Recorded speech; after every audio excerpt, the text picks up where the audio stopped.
So hello guys, నా పేరు రాధే. మీరు చూస్తున్నారు రెస్సల్ తెలుగు ఛానల్. గాయస్, మీరు నా కామెంట్స్లో చాలాసార్లు అడిగినారు, అన్న రెస్సల్మేనియా 35లో జాన్ సీనా ఫైట్ చేస్తలేడా, రెస్సల్మేనియా 35లో జాన్ సీనా అపోనెంట్ ఎవరు అని మీరు నా కామెంట్స్లో చాలాసార్లు అడిగినారు. అండ్ ఈ రోజే డబ్ల్యూడబ్ల్యూ నుంచి ఒక పెద్ద రూమర్ వచ్చింది జాన్ సీనా నెక్స్ట్ అపోనెంట్ గురించి. అండ్ గాయస్, ఆ రూమర్ చెప్పే ముందు అసలు ఆ రూమర్ ఎందుకు వచ్చిందో ఫస్ట్ అది నేను మీకు చెప్తాను. గాయస్, ఈ వారం స్మాక్ డౌన్లో R-Truth జాన్ సీనా గురించి చాలా గొప్పగా చెప్పినారు. జాన్ సీనా అంటే నాకు ప్రాణం, నేను జాన్ సీనా పెద్ద ఫ్యాన్ని అని చాలా గొప్పగా చెప్పినారు. దాని తర్వాత R-Truth యునైటెడ్ స్టేట్ ఛాంపియన్షిప్ కోసం ఒక ఓపెన్ ఛాలెంజ్ పెట్టినారు. సో ఆ ఓపెన్ ఛాలెంజ్కి ఆన్సర్ ఇవ్వడానికి సమోవా జో, ఆండ్రాడే అండ్ రెమి స్టెరియో వచ్చినారు. సో ఈ నలుగురు మధ్యలో మనకు చాలా మంచి మ్యాచ్ దొరికింది. అండ్ ఈ మ్యాచ్లో విన్నర్ అయినారు సమోవా జో. బట్ ఆ మ్యాచ్ స్టార్ట్ అయ్యే ముందు సమోవా జో ఏమంటారంటే R-Truthకి, నువ్వు జాన్ సీనా ఫ్యాన్వా, నువ్వు జాన్ సీనా ఫ్యాన్ అంటే నువ్వు మహా పిచ్చోను అని సమోవా జో అంటారు R-Truthకి.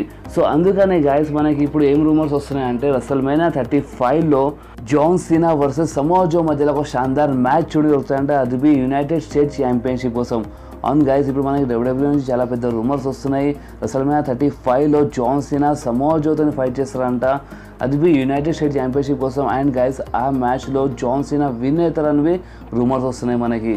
సో గాయస్, నేను మీకు చాలాసార్లు చెప్పినాను, రూమర్స్ 50% నిజం ఉంటాయి, 50% అబద్ధం ఉంటాయి. కానీ నాకు ఎందుకు అనిపిస్తుంది ఈ రూమర్ నిజమైనా కావచ్చు. ఎందుకంటే సమోవా జో రీసెంట్లీ జాన్ సీనా పైన రాంగ్ కామెంట్ చేశారు. సో అందుకనే జాన్ సీనా వర్సెస్ సమోవా జో మధ్యలో మనకి రెస్సల్మేనియా 35లో కంపల్సరీ మ్యాచ్ చూడడానికి దొరకవచ్చు.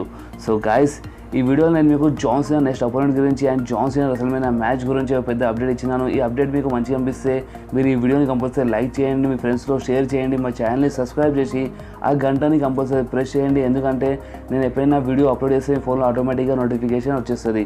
సో గాయస్, నెక్స్ట్ వీడియోలో మళ్ళీ కలుద్దాం. అప్పటి వరకు do whatever you want to do guys. Bye.